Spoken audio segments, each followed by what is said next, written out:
Você sabe quem foi Maria Madalena? Uma prostituta ou uma apóstola? Quem nos contou essa história? Pois então, em 2016, o Papa Francisco elevou o cargo de Maria Madalena a apóstola da esperança. Você quer conhecer a história de Jesus sob a perspectiva feminina? Então vem comigo, nós vamos conversar sobre esse livro aqui, Maria Madalena, o Evangelho segundo Maria. A primeira coisa é abrir a cabeça e entender que esse livro, apesar de ter sido baseado na história de Jesus, é um romance. Bora lá? Roda a vinheta!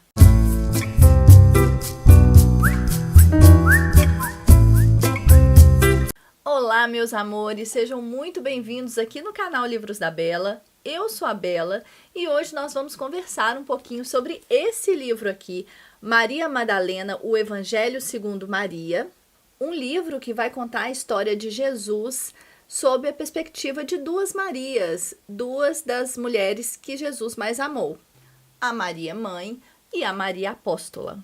Mas antes, eu preciso dizer que esse vídeo tem o apoio da Boa Books, uma livraria virtual que vende e entrega livros impressos em português em todo o mundo, inclusive aqui na Inglaterra. Eu vou deixar o link dessa livraria, aqui no box de descrição. Caso você tenha interesse em conhecer, vai lá que está aqui no box de descrição. Bora então conhecer um pouquinho mais sobre esse livro? Bom, é importante dizer que esse livro é um romance do autor Armando Avena. Ele é um escritor, membro da Academia de Letras da Bahia, super consagrado já. E embora tenha sido feita uma vasta pesquisa histórica, tanto dos evangelhos quanto dos outros textos da época, é um livro que carrega uma licença poética. Então, é um livro que eu me surpreendi, eu chorei lendo, me toquei demais, eu fiquei muito tocada com esse livro. Bom, vamos lá então. Então, qual que é a ideia desse livro, O que o autor pensou ao escrever esse livro? A história de Jesus, Ele, na verdade, sempre foi a única pessoa de seu tempo que não considerava a mulher impura. A mulher, naquele momento, era impura, era quase que só para reproduzir. E essa história, que sempre nos foi contada, ela sempre foi contada por homens. Então, o autor ele achou necessário colocar a visão feminina na história de Jesus. E é justamente isso que ele faz. Esse livro é contado sob a perspectiva, sob a ótica das duas Marias, a Maria Mãe e a Maria Apóstola. A primeira parte desse livro, então, é contada por Maria Mãe. A gente vai conhecer ali desde o noivado de Maria com José, o conturbado noivado. Na verdade, eu digo conturbado porque no meio desse noivado, que tinha que durar 1 ano, quando tinha 6 meses, ela recebeu a visita do anjo falando que ela iria ficar grávida. E ela, naquele momento da história, uma mulher que ela era virgem, E uma mulher tida como uma mulher que traiu o seu homem, ela poderia morrer, a punição poderia ser a morte. Então ela ficou muito revoltada naquele momento. Ela não sabia qual seria a reação de José, não sabia qual seria a reação do próprio pai. Então ela ficou muito triste, muito revoltada com aquela situação e muito preocupada, inclusive. Tendo esse conflito ali resolvido, ela passou toda a vida com muito receio, com muita preocupação, porque seu filho, nasceu Jesus e ele estava carregando para ela o fardo de ser de ter vindo de um nascimento, de uma origem divina. Ela sabia, no fundo, que aquilo levaria ele ao fim de sua vida. Então, ela ficou muito preocupada dele carregar essa responsabilidade de ser o salvador de Israel. E ela também, toda a sua vida, sempre foi subjugada. Nada importava muito o que ela pensava. Não para Jesus, porque Jesus, ele acreditava muito na mãe, confiava muito na mãe e ouvia muito a mãe. Mas para a sociedade ali da época, ela sempre foi subjugada, sempre foi uma mulher que na época era impura, que na época era só para reproduzir, não tinha muita serventia. Bom, então vamos para a segunda parte desse livro, que é narrada por Maria Madalena, também conhecida como Maria Magdala. Aqui nós vamos conhecer uma outra grande força feminina, uma mulher muito forte que nunca quis ser dependente de ninguém, ela não queria se casar, ela não queria ter filhos e não queria depender de homem algum. E isso naquela época era visto com muito maus olhos. Ela ficou órfã muito cedo e ficou sob os cuidados do irmão até os 12 anos. Os cuidados rígidos, né, a gente pode dizer, do irmão. E então, aos 12 anos, para se livrar dessa proteção aí rígida do irmão, ela resolveu se casar. No entanto, ela encontrou um marido com o qual ela fez um acordo, né, um contrato assim, que ela daria um grande dote para ele e ele divorciaria dela depois. O divórcio era uma opção apenas oferecida ao homem, então ela fez esse acordo com o homem com o qual ela se casou. E então ela se casou e logo depois se divorciou, ficando livre, vivendo sua vida de forma plena. Como ela veio de uma família de posses, uma família com dinheiro, dinheiro nunca foi um problema para ela. Ela sempre teve ali uma porção dada pelo irmão, né? Não era dividido certinho, porque na época não tinha herança destinada à mulher, só aos filhos homens, mas o irmão dava uma quantia para ela, então dinheiro não era um problema. E aí ela se mudou para Magdala e viveu da maneira como ela quis, um espírito livre. Nesse livro aqui fala que ela nunca vendeu seu corpo e ela amava todos aqueles que ela queria e que ela desejava. Então ela tinha liberdade para amar quem ela quisesse, né?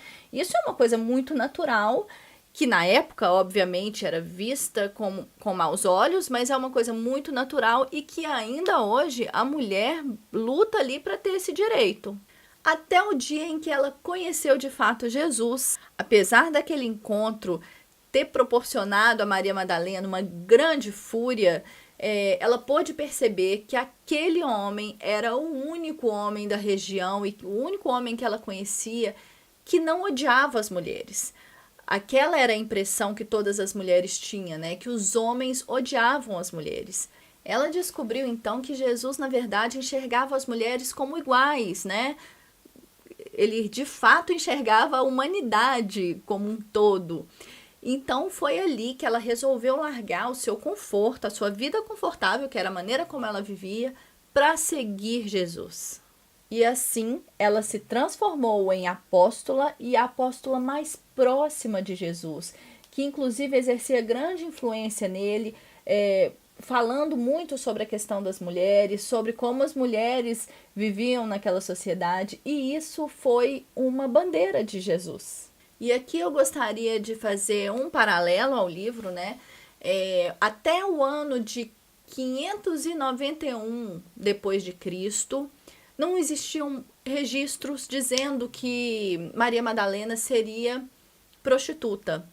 Foi só no ano de 591 depois de Cristo que o Papa da época, o Papa Gregório, estipulou que ela seria prostituta. E eu não sei por qual motivação que isso aconteceu, quase 600 anos depois que Maria Madalena viveu. Agora pensem vocês, se hoje há quem queira apagar a história que a gente viveu ali, ó, logo ali em 1964, menos de 60 anos atrás, há quem queira apagar um dos piores momentos vividos na história do Brasil, que foi a ditadura militar. Há quem queira mudar a história, né? Agora imagine, daqui a 500 anos, como será contada a história da ditadura militar no Brasil? Quem irá contar essa história? Ou seja, em 591 depois de Cristo, um homem resolve recontar a história de Maria Madalena. Todos os escritos deixados por essa apóstola desapareceram, restando poucas linhas aí do que ela deixou. Eliminando tudo isso faz com que o povo acredite naquilo que está sendo reescrito. E aquilo que está sendo reescrito passa para toda a humanidade por séculos e séculos e séculos. Então, assim, reescrever a história de Maria Madalena, com certeza mudou aí o status dela, né? E o Papa Francisco reconheceu esse erro da igreja e elevou aí o cargo dela a apóstola da esperança. Bom, voltando então aqui ao livro, a terceira parte e última parte desse livro, ele é contado pelas duas Marias de forma mesclada, né? Vai mesclando aí as narrativas. E aqui a gente vê uma tentativa desesperada das duas Marias em tirar da cabeça de Jesus que ele precisava morrer para salvar o seu povo.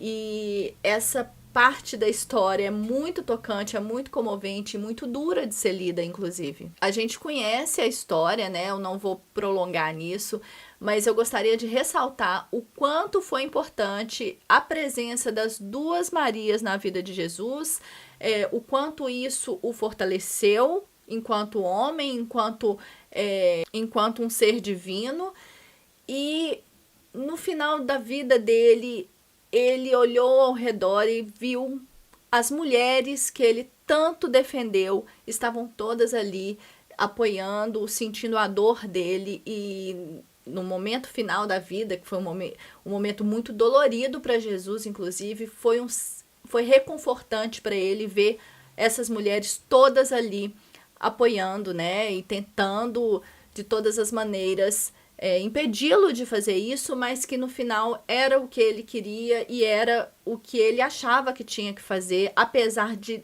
no finalzinho aqui no livro, a gente sentir uma certa dúvida. Essas duas mulheres, Maria Mãe e Maria Madalena, a apóstola, elas foram, nesse livro aqui a gente vê muita força dessas duas mulheres em percorrer o caminho com Jesus e em estar do lado dele o tempo inteiro, em ajudá-lo a pensar de uma maneira mais humanitária, inclusive. E ele via todo o sofrimento das mulheres, né? Naquela época, todo o sofrimento que a lei daquele momento lhes impunha, né? As mulheres não tinham direito algum. E Jesus tentou mudar isso em vida, ele tentou mudar isso morrendo também. Então, é um livro muito tocante, é um livro muito comovente para quem se interessa por essa história e para quem se interessa em conhecer um pouquinho mais de Maria Madalena. Eu fiquei feliz com a leitura, surpreendida, e agora quero buscar mais informações sobre ela. E eu confesso que eu, como mãe, sofri muito lendo, principalmente... Na verdade, eu sofri muito lendo o livro inteiro, mas a última parte do livro me deixou muito sentida e me fez chorar, inclusive. Bom, é isso. Essa é a história desse livro aqui. Se você gostou e quiser conhecer um pouco mais, eu vou deixar os links no box de descrição. No Brasil, você acesse pela Amazon. E se você mora fora, confira pelo link da Boa Books. É isso, espero muito que vocês tenham gostado. Deixa aqui nos comentários se você tem interesse de conhecer um pouquinho mais sobre a história de Maria Madalena. E se sim, eu também. Nós estamos juntos aí nessa busca. É isso então, gente. Um grande beijo. Até o próximo vídeo. Tchau!